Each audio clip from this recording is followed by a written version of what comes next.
Hello and welcome to Soapbox, the soap podcast brought to you by radiotimes.com. Thank you for joining us. I am Jonathan Hughes and I'm joined as ever by... David Brown. Hello, David. Hello, Jonathan. How are you? I'm much better than I have been in recent weeks. Well, for those of you who have been on the edge of your seats... It's been a duff in itself, hasn't it? Yes, it has. It's been a freeze frame with credits over our health issues. David has been ill. I was a little bit ill. David missed a whole week because he was ill. But we're on the mend, I think, aren't we? Yeah, I'm kind of really busy with the Christmas double issue of Radio Times at the moment. So I'm watching all the Christmas shows, which is quite fun. Yeah, I quite like it. I quite like having Christmas early. There are people in the office today who are wearing party hats. Have you seen this? I saw this. I thought I hadn't been invited to something and I was just... You haven't. Well, I was right. Yeah. I thought I was desperately unpopular. Yeah, this is why we're now locked in a room doing a podcast because nobody likes us. Anyway, we'll move on. We're here to talk about the soaps, the weekend soaps. We're going to start with Coronation Street, where there was a huge revelation. Now, we've had a kind of hand that rocks the cradle deal going on with Jade, the bubbly nanny, the perky, too good to be true kind of faux Mary Poppins. Now, we've all suspected she is not all she seems and she's up to something. A lot of people thought she was just after Tyrone because Tyrone is a whole hunk of man that no lady can resist. Then there were theories that she was in love with Fizz, and actually Fizz was the object of her I didn't read this. Yes, I heard about this. And then people just thought she's just absolutely crackers. Turns out she is the secret daughter of John Stape, who was Fizz's one-time husband, who's been dead for about 8 years, but was almost like the white-collar felon, wasn't he? Yeah, he kind of had this catchphrase, didn't he, where every time he was drawn into doing dark, nefarious deeds, he went, all I wanted to do was teach. That was his motive. That was it, wasn't I just want to be a teacher. Yeah. I believe the children are future. So, yeah, John Stape was kind of the geeky teacher turned... serial killer. It was kind of a bonkers couple of years on Corrie, but it was a big story, wasn't it? Like, yeah. You know, sort of 10 years ago. So he had a daughter that we never knew about until this very week, where Jade went to visit his grave and said, I love you, Dad. Yeah. Just to make it very clear who she is. So she has deliberately tracked down Fizz and her family. She obviously blames Fizz for all what happened to her dad. So she's out to get her. She's kind of out to discredit Fizz and paint her as a bad mother. Yeah. So she's basically Rebecca De Mornay in that film. That rocks the cradle. Rebecca de Cod Mornay, as I like to call her. But do the dates add up? Because... Oh, what, of like how old she is and how... Well, I think that John Stape must have had this child when he was about 17 years old himself. Yes, I mean, it depends how old they want Jade to be. They've deliberately kind of papered over her age. A bit fuzzy, haven't they? Yeah, it maybe doesn't quite work. Also, what doesn't quite work for me is that I think in the backstory originally, John and Fizz had known each other when Fizz was at school. I think John was her teacher maybe, and that they'd sort of had this almost flirtation when she was like maybe in the sixth form or something. Actually, I doubt Fizz went to sixth form because she was quite a wild child, wasn't she? She might have done a BTEC. She probably did a BTEC and never turned up. I don't think she finished her BTEC. And that's really snobby, actually. Well, no, look at Fizz. When she was come into it... No, it's snobby about BTECs. Oh, I love a BTEC. Some of my best friends have got BTECs, David. There we go. But Fizz, at that age, was kind of a wild child. We're making no aspersions on BTEC. No. So I think she would have known if John had this daughter. Also, how well... Did Jade know her dad? Obviously not very well at all because she thinks like he was wronged and he killed all these people. Yeah. Also, it's a bit of a repeat of that plot line that we had, was it this year or last year, when Bethany's friend, Kayla, turned out to be the daughter of the pervy policeman, Neil Clifton. So I like pervy policeman as a character shorthand, by the way. Yeah. So it's yet another... daughter of evildoer. Yes, and similar as well in that they kind of inveigle themselves into the lives of the person they blame. Or we haven't had a lot of explanation as yet with Jay, but she obviously thinks Fizz is the baddie here. Yeah. She obviously thinks Fizz did her dad Did she not wrong. read any of the headlines? I don't think she watched Corrie in about 2010. I mean, when John Stape kidnapped Rosie and held her hostage and fed her cat food or whatever it was, that kind of crazy. And he killed Charlotte Hoyle. He kind of buried her under some rubble. He buried Colin Fishwick's body under Underworld. Yeah. I mean, I think Jade needs to watch the DVD. Yeah. Britain's Most Notorious Serial Killers, Volume 25, the John Stape special. My theory on this is that Jade isn't his daughter, but Jade's one of those like true crime addicts. So she loves like reading like magazines or watching these documentaries like on cable channels, and she's just obsessed with the John Stape story, and she wants to be his daughter, but she's not. She's a fake Stape. She's a fake Stape. Yeah. She's a no Stape. So that's going to be the double bluff. Yeah, she's not really John Stape's daughter at all. I'd like that. I think I'd like that better than, because like you say, it's very similar to Kayla, Bethany, Neil Clifton, which wasn't that long ago. So I almost feel like I can predict it a bit now. Although Bethany ended up tied up in a garage, didn't she? Yeah. By Caleb. I mean, don't go near any garages. Well, they've done this story in as many variations as you can come up with. So we had the Kayla story, and then we had Lizzie's. Somebody claiming to be Lizzie's daughter who then wasn't. The Australian Hannah. So that was hello, mummy. So that was the same story but flipped. Oh gosh. Yeah. There really is a big old cupboard of fake or real daughters, secret or otherwise. Does that make you think I know where this is going, and does it kind of dilute the drama for you? Well, I think that Fizz and Tyrone probably will be discredited as parents. Yes. The Firestarter child will Firestarter will probably be taken off them. Or she burns down the house herself. Yeah, and maybe in a year's time or 6 months' time, Jade will be pushed from an upstairs window onto the yard below, because that's how Peyton Flanders went, wasn't it? Yes, she did. Yeah, Who pushed Peyton Flanders? Was it Annabella Sciorra or Winston from Ghostbusters? No, it was Winston from Ghostbusters. We need Winston from Ghostbusters. I don't know who Winston from Ghostbusters is in this story. Maureen Lipman.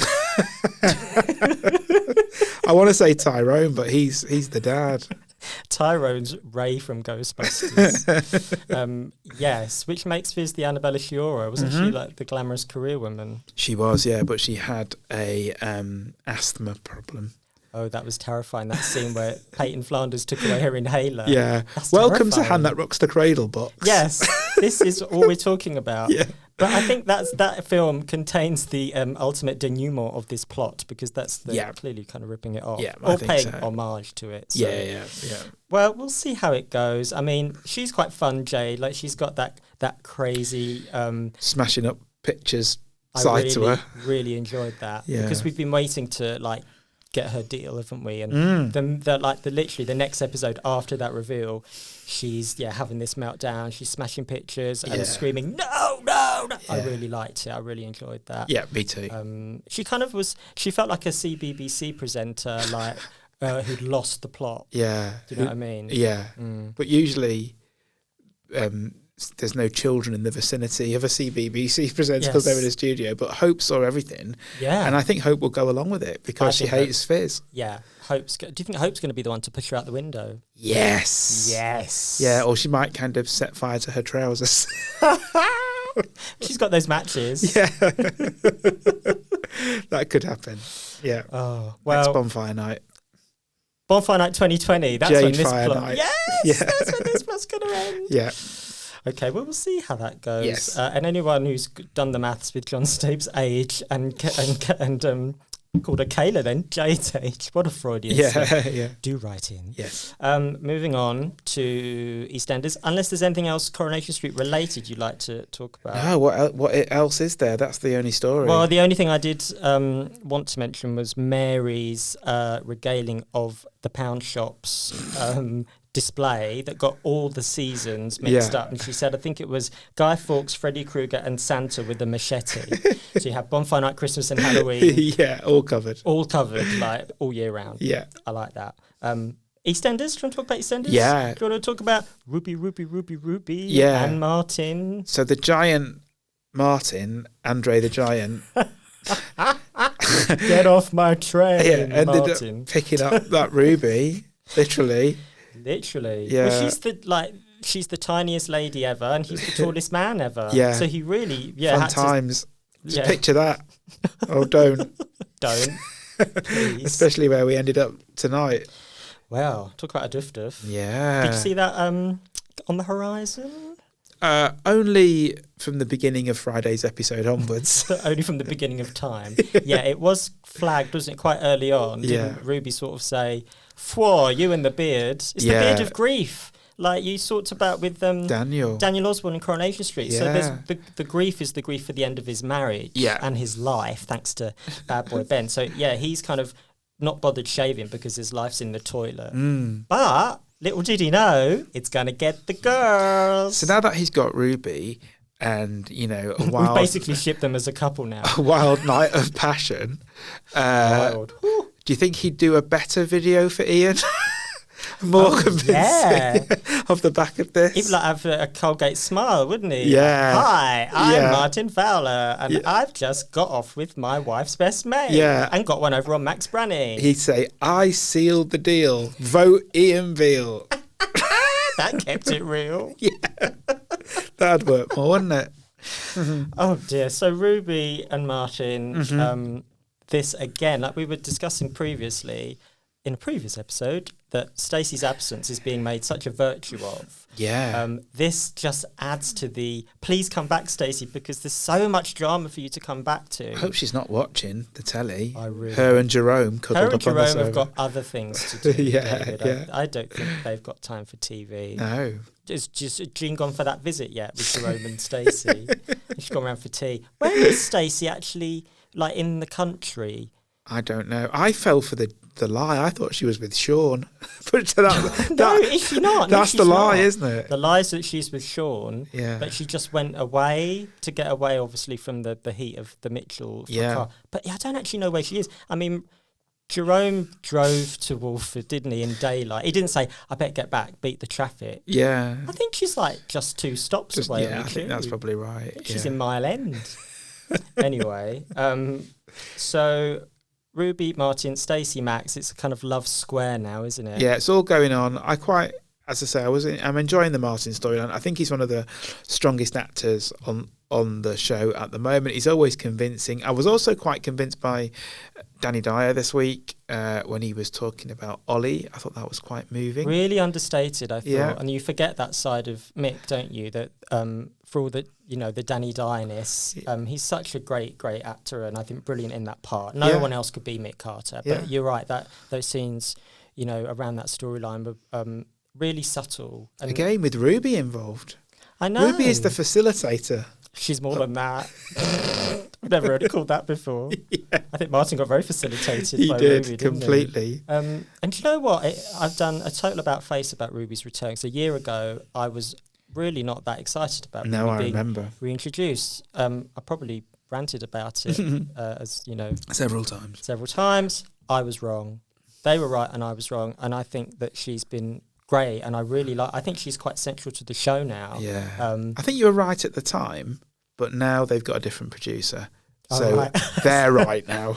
They're right. Yeah. I was right. You were now right. They're right. Now we're all right. Yeah, so it's fine. And they've really developed the character. I think Louisa Litton's great. I think she really... I feel like she never left in a way. But at the same time, Ruby's really grown up and evolved. She's almost like... almost get into the Sharon or Stacey level in that you know this character, you knew them when they were kids and growing up, and so I think we've got that history there with her, and I don't know, you can just put her in any plot and she's quite relatable as well. So do you know what Martin's and Ruby's get out of jail free card on all this is though? Once Stacey comes back, they could just say that they got a bit carried away with this whole wife swap thing in the square. It was the wife swap. Sorry, Stacey, it was wife swap going on. We just thought we'd take it a bit further. Yeah, they thought they had to. It was part of the deal. They read the non-existent small print. Yeah, and they were convinced that like Cat and Patrick were getting it on across the square. Catrick. What do you mean they weren't? I thought they were. Yeah. So there you go. They were just confused. There you go. All explained. Yeah, but by that time, Stacey and Max will be shacked up. Yeah, I'd be convinced. Yeah. I think that's going to happen.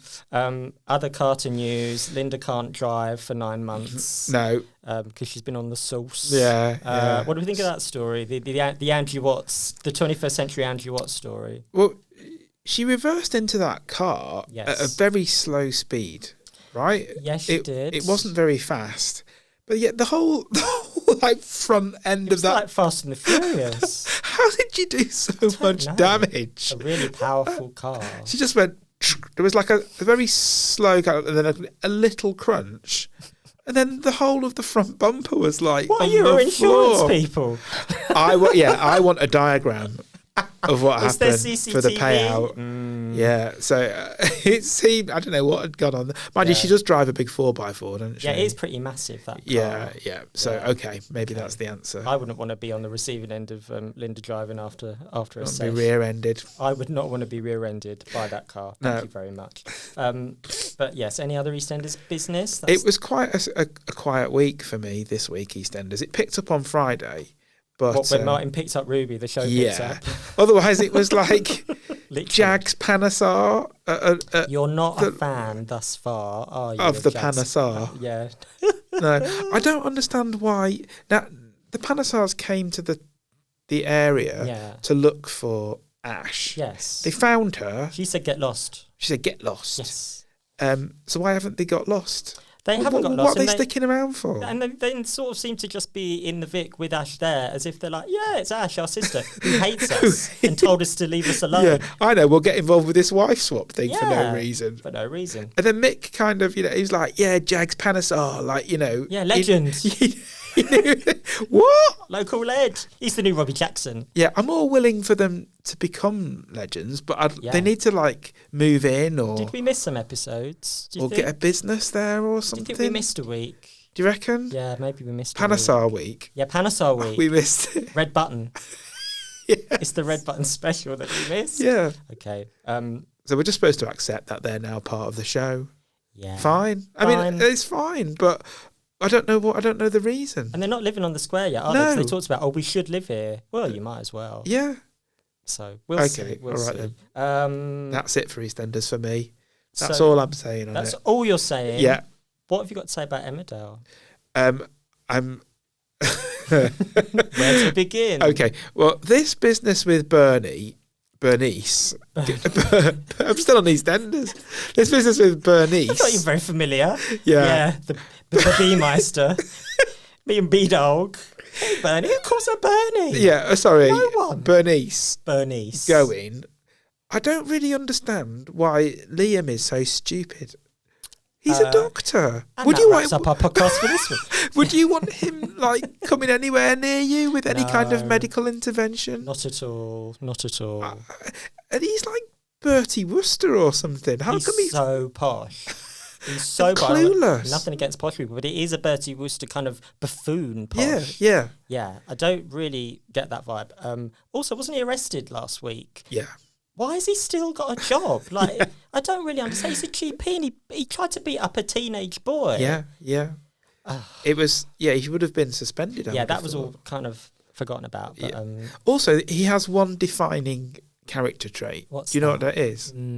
Tell me. He just likes murder mysteries.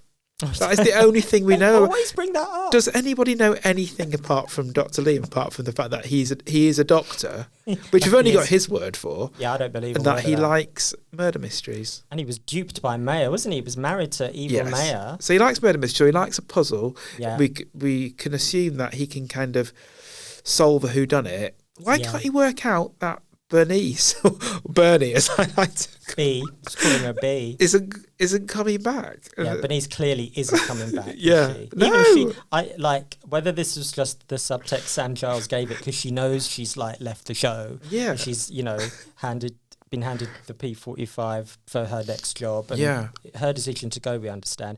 She was acting it like, Yeah, I'll be back in a few weeks. I won't be. No way. She's not coming back. I also quite like... Unless she Skypes, like everyone in soaps does these days. Yes, a little Skype call. Skype from Australia. Yeah, with like Fiona and Emily Bishop. Oh, isn't Fiona in Australia? From Corrie. She's living with Bern. She's living with Bern. Bernie and Fiona.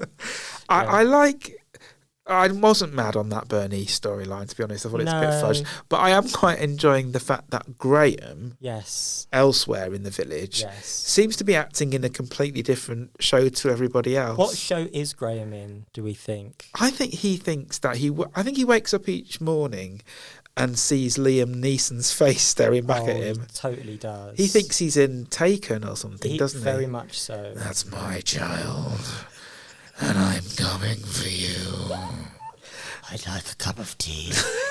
Could I have brown toast with my breakfast? But everyone else is all kind of like business blah, like Kim on the phone. Every scene has got Kim on the phone going, do you want me to come down there and sort this out? Boo, phone goes down. If I have to phone one more time, if I have to start a scene at the end of a phone call one more time.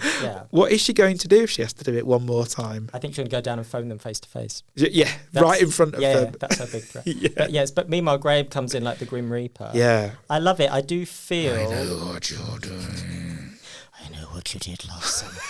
Surely this is kind of all being queued up for like a Who Killed Graham type story. I feel like the pieces are being moved around this week. We know Graham's leaving, and all this. So you want Graham to make as many enemies as possible between now and his exit, at which point he's going to get bumped off. I reckon he must do, because he's quite a big character, isn't he? There's a lot of beef with a lot of people. You shot me. Surely it's got to be it. Surely, maybe it's Liam Neeson who shoots him for stealing his act. Yeah, copyright. The producers have Taken. They're going to come in and bump Graham off. Yeah. He'd fight them all though, because he's got his combat skills. He's got skills, man. Yeah. SAS. So I'm enjoying the Graham stuff more than I am the Bernice stuff. There's no more Bernice now, so don't worry about that. I think Graham is going to be in sharp focus for the next couple of weeks. I'd like to know how Graham reads a bedtime story to a child. Like going on a bear hunt. Yeah. We're going to catch a big one. That's what Martin said to Ruby. Anyway. Yes. That's it for me then from Emmerdale. That's it for Emmerdale. I just want to bring in Hollyoaks as our final soap roundup of the week. Mercedes woke up from a coma and was probably nastier than she's ever been. She woke up like in a scene in Nightmare on Elm Street when they've been dreaming about Freddy. Oh yeah. And then they suddenly kind of like go lurch towards the cat. I'm surprised she wasn't like clutching a crucifix or something, Cause well, give it time. I think the crucifix would melt if Mercedes touched one. What was great though is that she basically woke up and she said, "I know who shot me. It was my husband. It was him. And then she just like said to Grace, like an episode later, she's like, "Actually, I made it all up because I was in a coma. I heard you all plotting against me. So, ha ha." Only Mercedes McQueen could use being in a coma as a way to plot even more. So how much time between... So in the coma, she was conscious and... Well, it turns out she was listening to all the dialogue, so she was just kind of like... faking it, probably. Yeah. She opened her eye up. As soon as somebody was out of the room, there was one eye opened. She should have done that wink to camera. Yeah. But yes, loving that. Anyway, that's this week. What about a sneak preview of next week? Made some notes. Oh...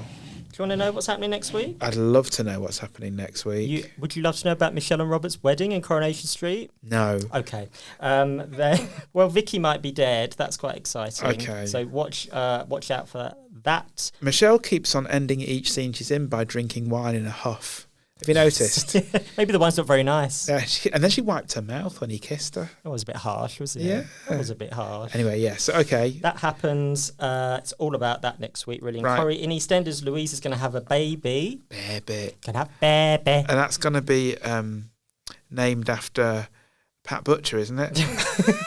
No, Pauline Fowler. Oh, right, okay. Oh, no, it's going to be named after Peggy. Sorry. Peggy, yeah. And Honey's finally going to get rid of Adam, thank the Lord. Yeah. Hopefully that means she's through to Blackpool. Then in Emmerdale, we've got more Graham fun. Good. Andrea DNA nonsense carries on. More baby dramas. Victoria thinks she's having the baby, and only her... the rapist's mum, Wendy, is there to help. You're a liar. My son is dead. Why are you still breathing? You're a liar. Sorry, love, you've got the script from 2 weeks ago. Oh, doesn't matter. Doesn't matter. You're still a liar. Push. You're a liar. It's done. It's done. It's fine. Your waters have broken. You liar. That's all she can say. It's a girl. It's a boy. You're a liar. You're a liar. You're a liar. In Hollyoaks, we've got, just to lighten things up, Marnie's going to reopen the tea house previously run by racists and call it the Salon de Thé, and it's going to be the most pretentious patisserie in soap. And Lizette Anthony's going to bring it. That's all I'm saying now. The only pretentious patisserie in soap. Well, that's true. It's a soap first, yeah, ladies and gentlemen. Yeah. All that's to look forward to next week. Good. Any other business, David, that may conclude this week's? Not at this time. Not at this time. I think you've covered everything. Okay. Well done. Love to Bernie. Love to Bernie. Down under. Yeah, big love to B. I hope she made it safe. Maybe you Skype her later after this. I will do. As Graham. In Graham voice. Yeah. Let's leave a voicemail as Graham voice. Yeah. Well done for escaping. So, thank you for joining us. Thank you. You can find Soapbox every week on Apple Podcasts, Spotify, and wherever you find your podcasts. Don't forget to like, share and subscribe, and go to radiotimes.com/soap newsletter for lots of exclusive soap loveliness. Thank you for joining us, and join us next time.